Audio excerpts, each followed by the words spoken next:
Creo que dejamos en ampicilina, ¿no? Entonces, para hacer un repasito muy rápido, ya hemos revisado nuestras penicilinas naturales, inhibidores de síntesis de pared celular, con 3 limitaciones importantes, ¿verdad? Ellas eran la benzilpenicilina o penicilina G, sódica o potásica, benzatínica y procaínica, acción rápida, intermedia y acción lenta. La benzatínica, las últimas dos insolubles, intramusculares. Pero con sus limitaciones, como era el espectro casi exclusivo para microorganismos gram positivos y muy pocos gram negativos, como son los cocos gram negativos, Moraxella, Neisseria gonorrhoeae, Neisseria meningitidis. Y luego, con muy poca capacidad para resistir a la acción de las beta-lactamasas de las bacterias. Entonces, a partir de ahí, las penicilinas tenían esas 3 grandes limitaciones. Su espectro reducido a gram positivo, tenemos que solo son de uso parenteral y rápidamente resistencia antibacteriana. A partir de allí, esas limitaciones dan lugar a que se formen se sinteticen nuevas penicilinas también, pero llamadas semisintéticas. ¿Por qué semisintéticas? Porque se obtienen a partir de las naturales, pero se le hacen unos radicales de forma tal que va cambiando un poquito tanto su sensibilidad como su resistencia bacteriana.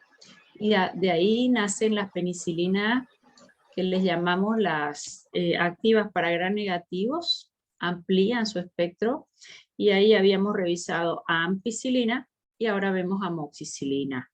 En estas penicilinas que amplían su espectro a gram negativos, no es para todos los gram negativos, tenemos para Escherichia coli, Klebsiella es naturalmente resistente, a Haemophilus influenzae, a género Proteus, Proteus mirabilis, que son los agentes etiológicos más frecuentes en las infecciones urinarias. Diferencia entre AMPI y amoxi, creo que por ahí más o menos nos habíamos quedado.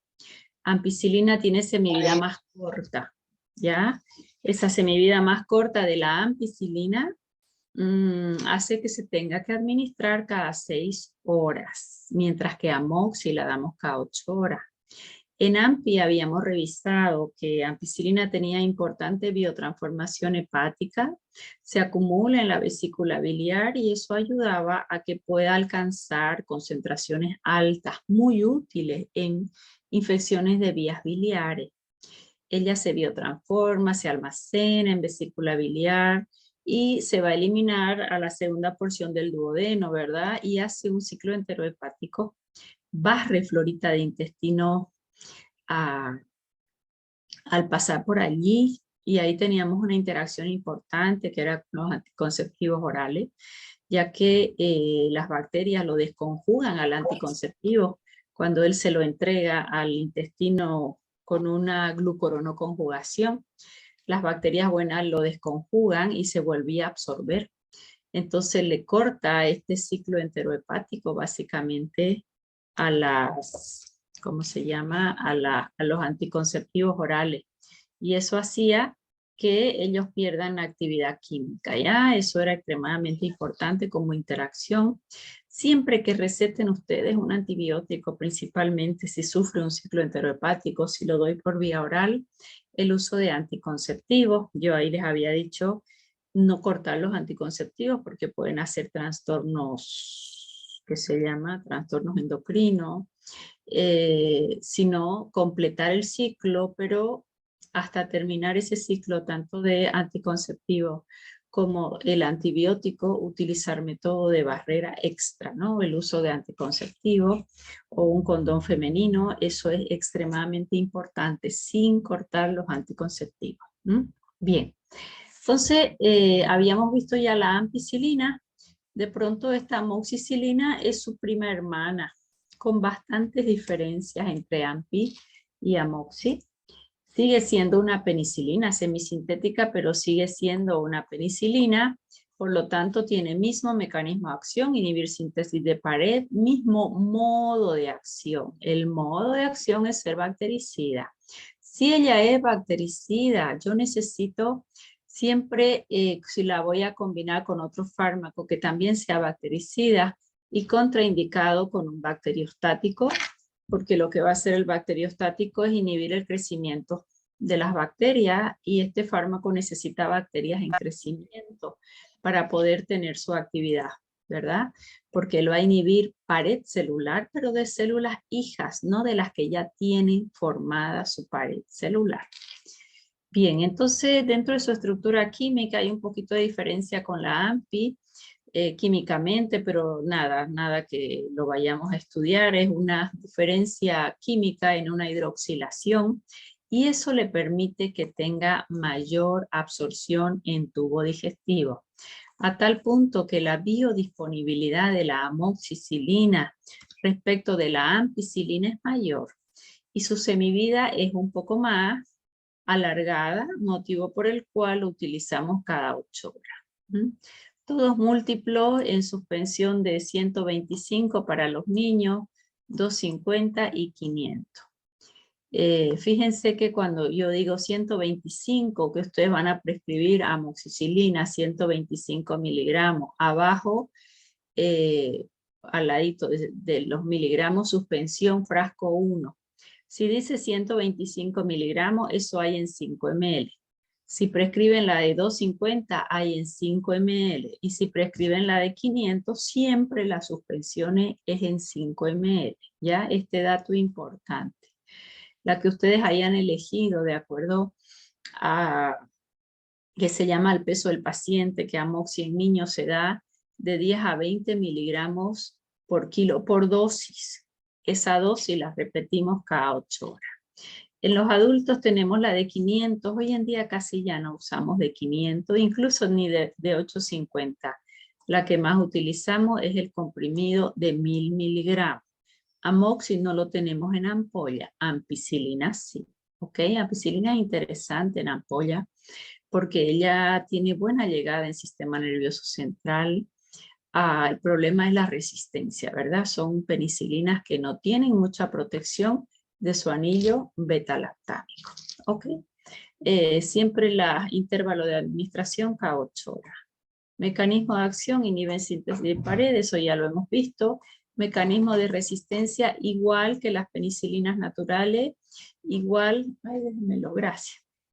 que las penicilinas naturales, igual que las penicilinas, que la ampicilina, ¿ya?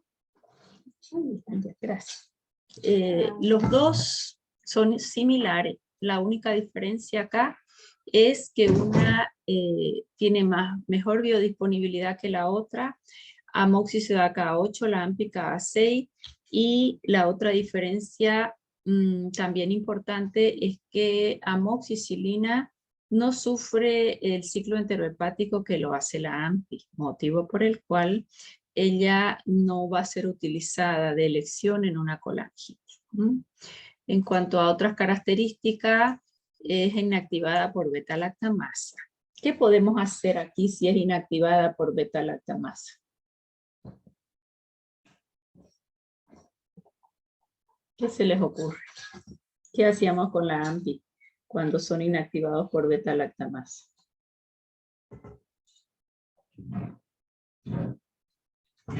¿Nadie habla?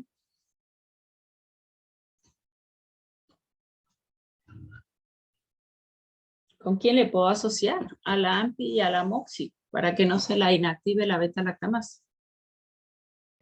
¿Con ácido clavulánico, doctora? Sí, ¿qué más? Son Sulbactam 3. y tazobactam. Y tazobactam. Bien, Daniel, con inhibidores de las beta-lactamasa. Perfecto. Bien, entonces, las diferencias acá que ya se las he dicho, las entre AMPI y amoxi, amoxicilina he pausado, ¿no? Estoy compartiendo. Sí, doctora. ¿Y cuál lámina estoy compartiendo? No está en presentación. Ya, espérenme un segundo, no sé qué dice. Ya. Ahora sí. Ok, ahí estamos, ¿verdad? Sí. Ya. Bueno, entonces, Menor absorción de AMPI, mayor y más completa de amoxi. Esta es importante. AMPI nunca dar con alimento porque interfiere en su absorción y le disminuyen la biodisponibilidad. En cambio, amoxi con alimentos ideal. A veces uno escucha o al farmacéutico o al médico, siempre tómelo con alimentos, dice, pues yo le cuido su estómago. Y eso no está bien generalizar. Por ejemplo, la AMPI se debe dar estómago vacío, si no, no se absorbe bien. Acitromicina también es otro fármaco que si lo das estómago lleno, ya le bajas la biodisponibilidad por lo menos un 50%, ¿no? Entonces, mientras que del mismo grupo la Claritro, hay que darla con alimentos, se absorbe mejor. Y aquí los alimentos es mejor con la amoxi, más con la AMPI no. Ese dato es extremadamente importante. Hay que aprender bien cuáles son los fármacos que no se deben dar con alimentos, porque los demás generalmente casi todos sí se pudiera dar, solo retrasa la absorción, pero no la biodisponibilidad. El mismo espectro antibacteriano amoxi, shigellosis parecería la amoxi menos eficaz, siempre usamos AMPI de ser necesario. Más incidencia de diarrea en ampicilina probablemente por el ciclo enterohepático que en amoxicilina. Ya esta es una pregunta de examen interesante. ¿Cuál es la diferencia entre AMPI y amoxi? ¿Cada cuántas horas das cada una? ¿Cómo es la biodisponibilidad de cada una? ¿Los alimentos interfieren o no en su absorción? Espectro, mecanismo de acción, resistencia, eso es similar. Y esta incidencia de diarrea por el vacío de flora siempre va a ser mayor pues en el que haga un ciclo enterohepático, ¿no? Esto nada más para que ustedes vean qué concentraciones yo alcanzo cuando doy en vía oral 500 miligramos. Normalmente en adultos usamos 1000, que sería el doble. Y fíjense, de 250 a 500, aumento la concentración en sangre casi al 100%, ¿no? Entonces, por eso es que muchas veces cuando las bacterias salen resistentes, de resistencia intermedia, hacemos la dosis máxima para rescatar esa sensibilidad. Eso es bien importante porque ustedes se van a basar en estos valores de concentraciones mínimas inhibitorias. Y la pregunta es, cuando yo doy el fármaco, con esa dosis usual que yo hago, ¿cuánto llega a sangre, verdad? ¿En qué concentración? Bueno, ¿qué dosis vamos a utilizarla? La dosis usual en adultos, yo diría que es 1000. 500 ya no usamos. 1000 miligramos cada 8 horas. Máximo usamos 2 gramos cada 8 horas. Esa es la dosis máxima o la dosis plena. Más allá de esa dosis ya no la usamos en vía oral, ¿ya? Las dosis de niños generalmente hacemos de 10 a 20 miligramos por toma, y si eso lo multiplico por 3 veces, estamos hablando básicamente de 80 a 100 miligramos kilo día, y eso lo voy a dividir en 3 tomas. Neumonías no complicadas, similares dosificación, en los muy pequeños de 20 a 30 miligramos kilo día, en ellos su semivida es un poquito mayor. Menores de 3 meses lo usamos cada 12 horas. Y los mayores de 3 meses ya siempre en todos los pacientes cada 8 horas. Solo en los más pequeñitos que va a tener una semivida mayor, ahí es que vamos a utilizar siempre cada 12 horas, ¿no? Cuanto a su farmacocinética, que es importante, alcanza el doble de la concentración plasmática que la ampicilina porque tiene mayor biodisponibilidad. Esa biodisponibilidad es alta, un 80%. Es estable en medio ácido, por eso yo lo puedo dar con alimentos sin ningún problema. No necesita cubierta entérica para poder ser utilizado. En sistema nervioso central no difunde, ni en líquido cefalorraquídeo, excepto cuando hay meningitis. Pero no la encontramos fácilmente en vía parenteral. Sí venía del laboratorio Vago argentino amoxi con ácido clavulánico para ser administrado por vía parenteral, venía de 1 gramo, ¿no? A veces llega, pero no es muy usual utilizarla. Pero porque no la teníamos. Gran parte se elimina por secreción activa, por lo menos hasta un 75%, y el otro 25% filtración glomerular. Bueno, AMPI y amoxi, hoy en día poco usado, excepto que vaya acompañado de un inhibidor de beta-lactamasa. ¿Ya? Cuando es por un inhibidor de beta-lactamasa, pues allá tenemos lo que ya veníamos mencionando, ácido clavulánico, sulbactán y tazobactán. ¿Para qué me sirve? Microorganismos productores de la beta-lactamasa. Aisladamente ellos no tienen una acción farmacológica, acá dice significativa, significa que algo tienen de acción farmacológica, pero si lo daríamos a ellos solo, ácido clavulánico, sulbactán, tazobactán, no tendría una mayor relevancia en ser un bactericida, ¿de acuerdo? Entonces muchos libros dicen que carecen de acción antibacteriana, otros dicen que es muy poco significativa. Lo importante es que la función que ellos van a cumplir a dosis fija es proteger al anillo beta-lactámico para que no sea abierto por acción de las beta-lactamas. Bien, el espectro antibacteriano. Si yo hablo de un IBL, pues lo único que vamos a hacer es rescatar la sensibilidad perdida. No amplía el espectro antibacteriano. Eso quiero que lo dejen extremadamente claro. ¿Ya? Si yo a veces escucho en el hospital, a veces escuchamos, vamos a aumentarle su espectro antibacteriano, por eso le vamos a poner un IBL. No vas a aumentar ningún espectro. Lo único que vas a hacer es rescatar la sensibilidad que siempre tuvo AMPI y amoxi y que ha sido inactivada por beta-lactamasa. O sea que voy a tener actividad para las mismas bacterias a las que siempre ya teníamos actividad, ¿ok? No es que va a aumentar el espectro antibacteriano, solo va a rescatar aquellas bacterias que de pronto ya tenían resistencia. Amoxi con ácido clavulánico, en suspensión la tenemos, esta es la concentración, si viene 125 de amoxi, ácido clavulánico 35, generalmente es 4:1 esa concentración. Y aquí puede venir una que es 7:1 cuando voy aumentando la concentración de amoxicilina. Comprimido de adultos tenemos 4:1, 7:1 y tenemos solo de 8,75, no viene amoxi con clavulánico de 1000. 7 partes de amoxi por una de ácido clavulánico. Y las ampollas vienen en la relación 5:1. Estas sí vienen de 1000 con 200 miligramos de ácido clavulánico. Y amoxi con sulbactán solo la tenemos en suspensión para los chicos 7:1 y las de 1000 4:1 su relación.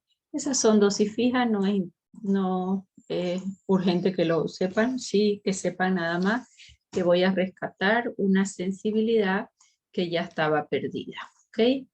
Acá no voy a hacer mucho hincapié de dónde se obtiene el ácido clavulánico, fíjense que también ellos se obtienen de algunos hongos y por eso es que está la discusión si ellos tienen o no actividad antibacteriana para que pudieran ellos por sí solos ser antibacterianos y eso se ha descartado.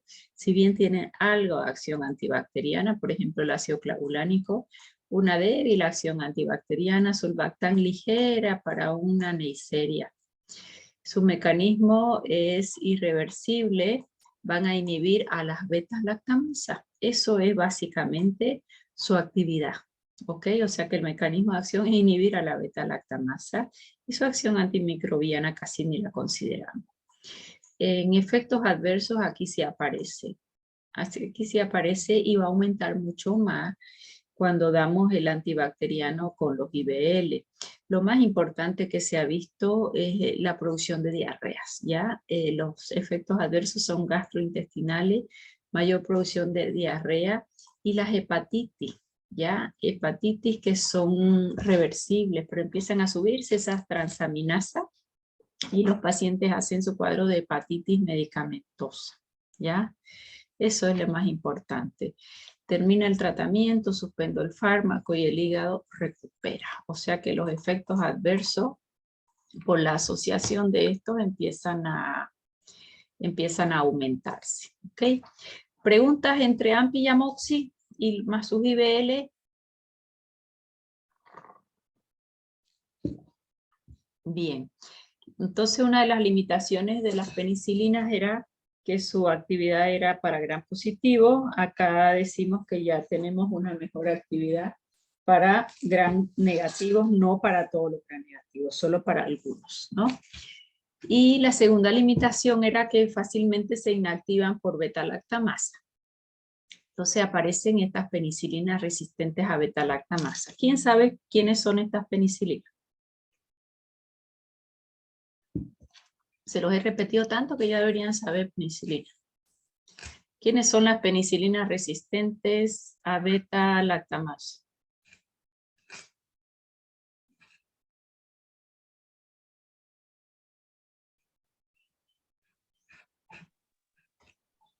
Cloxacilina, doctora. Ya, Dicloxacilina.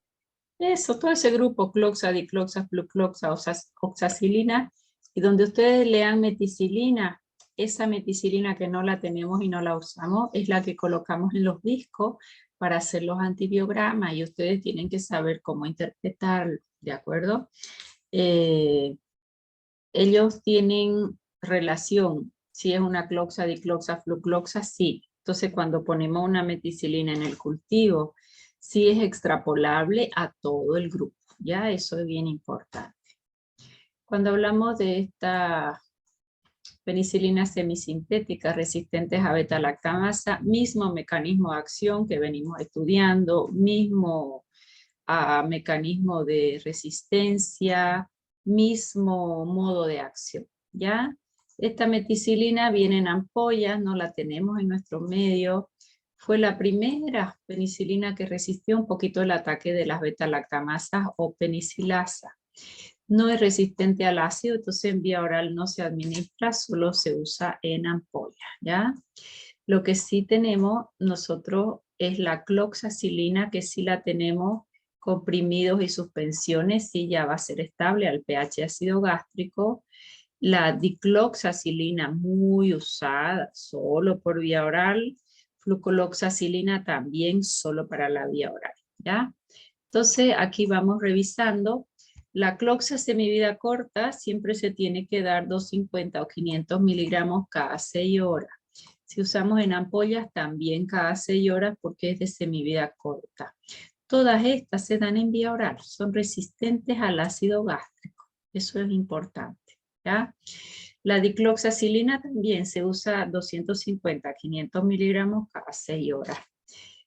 Son todas de semivida corta, excepto esta. La flucloxacilina tiene la característica de que su semivida es un poco más larga.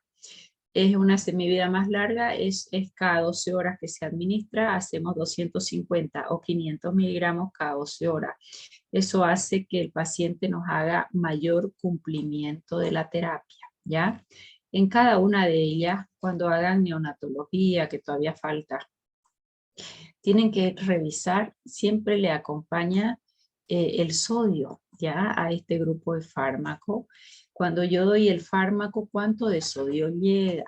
1 gramo de sodio está relacionado con 2.1 miliequivalentes de sodio. Eso, muchas veces en neonatología, esas concentraciones extras de sodio o potasio en otros casos, descompensa al paciente, ¿ya? Flucloxacilina en 1 gramo hay 2.000 equivalentes, casi que en todos, casi lo decimos de memoria que 1 es a 2.000 equivalentes. Napsilina, esa existe en ampollas, mas nosotros no la tenemos ni la usamos. De acá, ¿qué es lo que vamos a usar? A la meticilina la tienen que conocer nada más porque va a estar en los cultivos. Muchas veces está meticilina y no está cloxa, dicloxa, pero entre ellas son extrapolables. Sí tenemos cloxacilina, oxa, dicloxa y flucloxa. Esas son, siempre yo les pido manejar muy bien a las que utilizamos, ¿ven? Las que tenemos. Las otras las deben conocer por su clasificación, ¿no? ¿Cómo es su concentración inhibitoria mínima? Si yo uso 500 a modo para tener una relación nada más, en vía oral llego hasta 14 microgramos ml. por vía endovenosa, los mismos 500 a 15, casi similar. ¿Qué significa esto? Que tiene excelente biodisponibilidad por vía oral. Ellos son muy estables al pH ácido gástrico, ¿ya? La dosis, si la dobla, va a aumentar concentración plasmática. Puedo usar una cloxa 500 o 1 gramo, ¿no? Entonces, de acuerdo a las necesidades. Cuando yo digo las necesidades, me voy a basar en qué. Me voy a basar en la sensibilidad del cultivo. Cultivo con sensibilidad intermedia. Yo debo dar siempre el máximo de la dosis para nosotros tener actividad. Este grupo de fármacos resistentes a beta-lactamasa, ¿cómo es su espectro antibacteriano? Su espectro antibacteriano es solo gram positivo. Si yo tuviese que comparar penicilinas y las resistentes a beta-lactamasa, ¿quién gana en gram positivo? Siempre penicilina. Los MIC, fíjense ustedes que son más pequeñitos en penicilinas naturales, son siempre ellas más sensibles. Pero el problema es que viene la beta-lactamasa y ya tengo resistencia adquirida.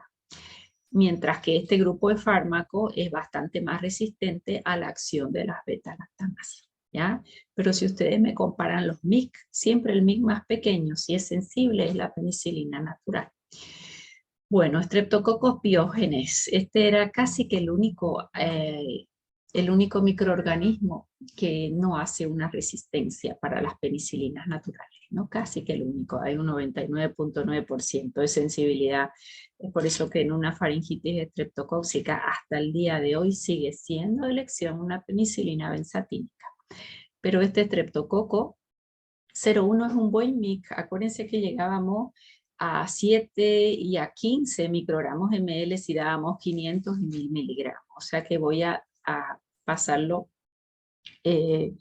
casi 100 veces su valor de MIC. Eso hace que sea mucho más efectivo para la bacteria. Este Streptococcus pyogenes, ustedes tienen que saber qué localización de infección produce. Se lleva la flor en la faringitis estreptocóxica, amigdalitis, faringoamigdalitis, fiebre reumática, glomerulonefritis. Esto ya se los he repetido varias veces.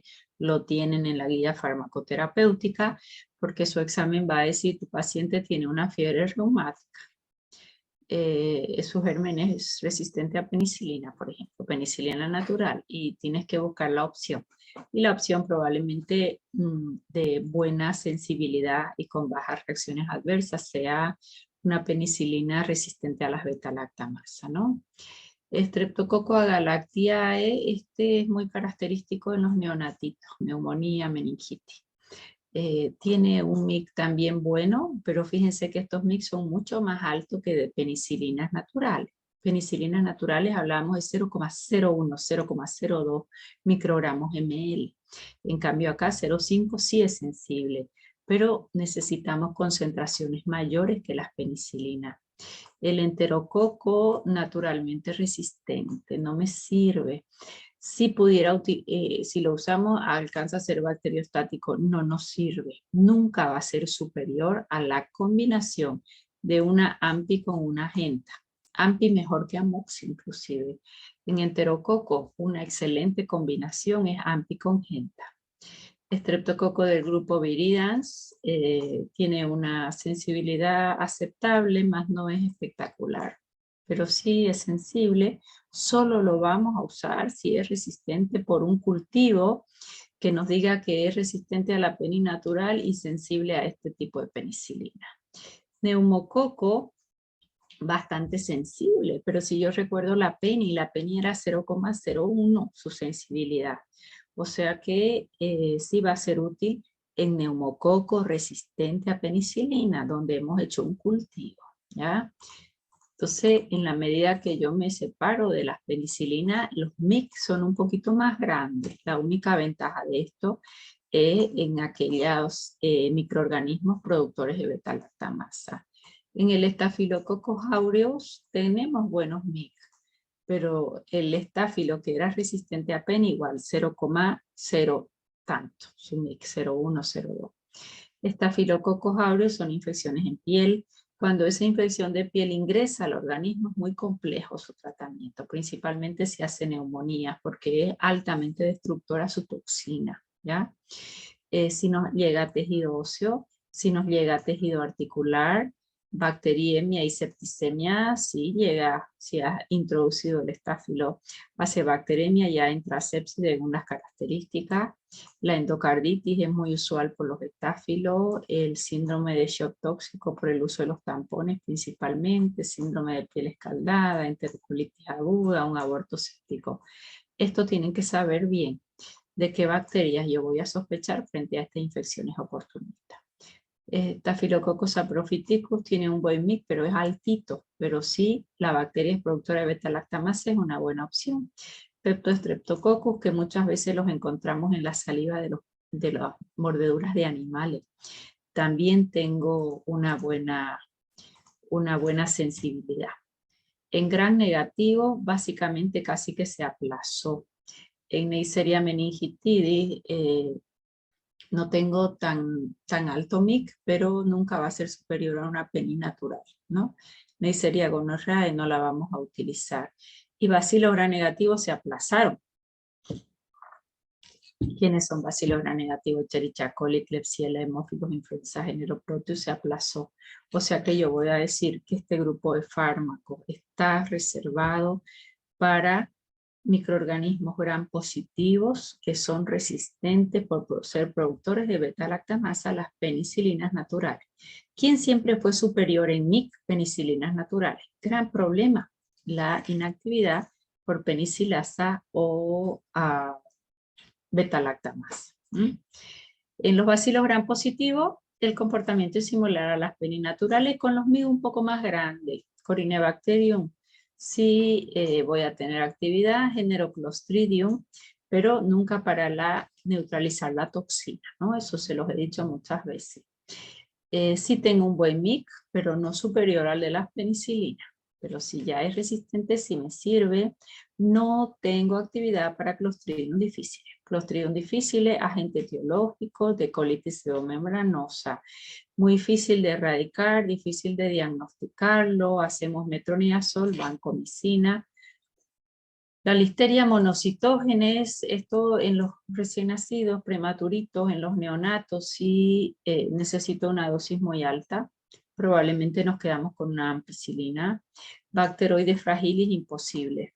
Es un anaerobio y no tengo actividad. Normalmente bacteroides fragilis usamos metronidazol, usamos clindamicina. La clindamicina ya la vamos a revisar, que ella nos va a cubrir muy bien a anaerobios. El gran problema es que ella es la que tiene más reportes de colitis pseudomembranosa. Entonces el médico, especialmente el pediatra, le tiene un poquito de susceptibilidad y lo va a utilizar solo cuando sea necesario y que no tiene otra chance, porque las lincosamidas, que es la clinda y la lincomicina, solo para gram positivo y tengo actividad en anaerobio. Gran problema es que me puede desarrollar colitis pseudomembranosa. En las dosis adultos siempre cada 6 horas. Cloxacilina 250, 500 cada 6 horas. La dicloxacilina también cada 6 horas, 125, 250 y dicloxa para los adultos, hasta 500 inclusive, hasta 500 cada 6 horas. Pueden doblarse en infección grave, sí. Su franja terapéutica es bastante amplia, pero fíjense sus intervalos de dosificación en los niños también a cada 6 horas, 56 miligramos kilo día, eso lo fraccionan en 4 veces porque lo vamos a dar cada 6 horas. Lo mismo la dicloxa, siempre cada 6 horas, 12.5 a 25. Ella se da siempre dosis menores que la cloxa, casi el 50%, pero pueden doblarse sin ningún problema por su buena franja terapéutica en casos graves, ¿no? ¿Qué tengo en su farmacocinética importante? La cloxa, el estómago reduce su biodisponibilidad. ¿Ya? Entonces fíjense lo importante. Lo importante acá, todo el mundo dice, estómago lleno. No, señor. De la cloxa hay que dar estómago vacío. Acitromicina, estómago vacío. Ampicilina, hasta donde vamos avanzando, estómago vacío. La dicloxacilina se absorbe un poquito más.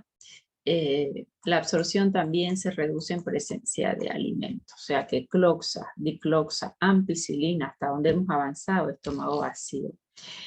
Una vez tomé un examen yo en una universidad. Desde ahí ya no voy más a los exámenes de grado porque después uno queda de bruja.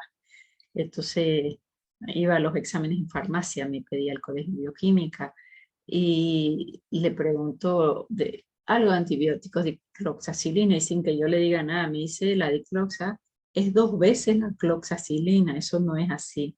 Se llama dicloxa, pero porque tiene otros radicales, no porque sean 2 cloxacilinas juntas. Ya eso, nunca me olvido, esa niña me dice, y la dicloxacilina que son 2 cloxacilinas, imposible, ¿no? Bueno, vamos. La distribución llega muy bien tejido pleural, eso es importante. En el hueso también, fíjense que cocos gram positivos son muy frecuentes, productores de las osteomelitis, sí tengo buena llegada. En placenta todo dice barrera, pero es una ventana, ustedes saben que todo llega, ¿no? En meningitis no atraviesan, pero si meninges están inflamadas, sí mejora su biodisponibilidad. Se excretan por orina, casi sin modificar gran parte de sus metabolitos, filtración y secreción.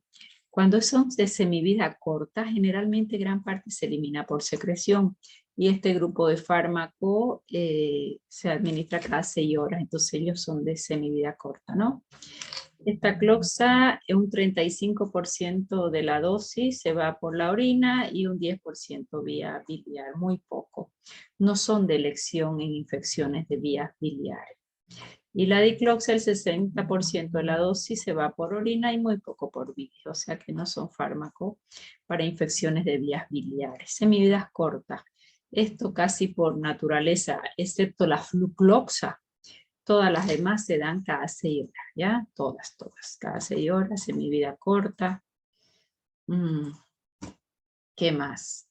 La cloxa, que es la que más usamos en ampolla, sí se puede poner intramuscular, aunque no es de elección, porque si ella se da cada 6 horas, no le vas a estar haciendo intramuscular cada 6 horas. A no ser que se salió la vía y tengas una emergencia, poner una dosis, pero no va a ser nunca una vía de administración usual. Endovenosa directa con 10 ml de agua para inyectable.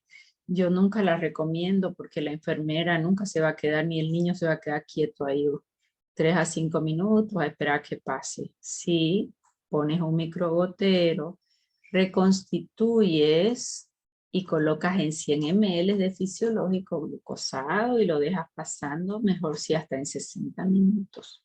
Eso evita tromboflebitis, eso evita shock de velocidad, eso mejora la tolerancia, porque a veces duele, te dice el paciente cuando ingresa. Endovenosa continua no la utilizamos y una vez ya diluida solo nos va a durar 24 horas, pero en los pequeños es útil, porque como se da cada 6 horas, con un solo frasco a veces alcanza a utilizar un solo frasco de 500 para las 4 administraciones.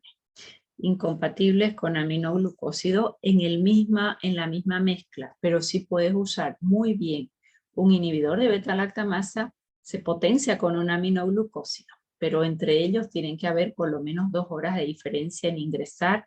Ingresa uno, lavas la vía y vuelves a ingresar, ¿ya? Vuelves a pasar el siguiente. 5 minutos y vamos a retornar. Esto ya se está por acabar. ¿Por qué no pasa? Bueno, justo nos dio. Entonces, hasta